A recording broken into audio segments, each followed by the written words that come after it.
Wednesday is International Holocaust Remembrance Day. 6 million Jews were murdered in concentration camps during the Second World War, along with 5 million non-Jews. Yet while the world gets ready to mark the day, many Holocaust survivors in Israel struggle in poverty and loneliness. RT's Paula Sleer has been speaking to some of them. Eva Kovalenko is nearly 80 and is caring for her sick husband, Ivan. His body is riddled with old age and he cannot leave the house. They are both survivors of the Holocaust. They managed to flee Ukraine when most of their families were murdered by Nazis. Decades later, Eva and Ivan now live in Israel, but they feel far from settled. We are still refugees like before, as we keep on running from one flat to another. The couple gets some subsidies from the government, but more than half of the money goes to paying bills and buying medicines. They've had to move 4 times because they could not afford the rent. I don't understand why they don't do enough for people like us who went through the Holocaust.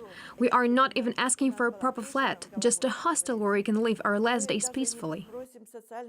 Eva and Ivan are not the only ones struggling. As many as 67% of survivors say they're worried about their financial future, according to the Foundation for the Benefit of Holocaust Victims in Israel. And nearly half say they're lonely. There are just under 190,000 Holocaust survivors living in Israel, and almost a quarter of them live below the poverty line. The government used to say, look, we are not guilty of the Holocaust. It's the Germans that should pay.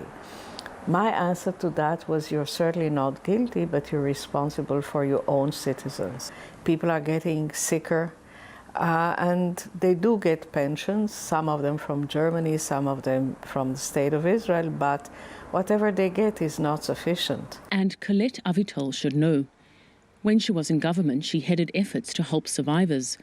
As much as $1 billion a year is now put aside for them. But it comes after decades of neglect.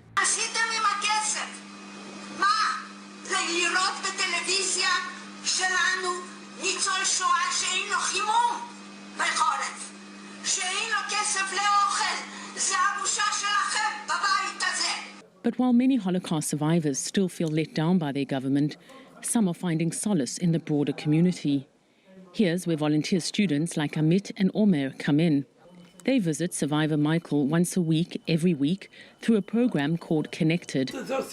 They come over and it does me good. I go back to feeling young again.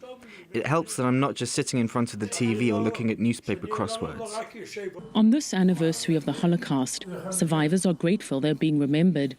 Many of them wish, though, that they could rely as much on their government as on their people. Paula Sleer, RT, Tel Aviv.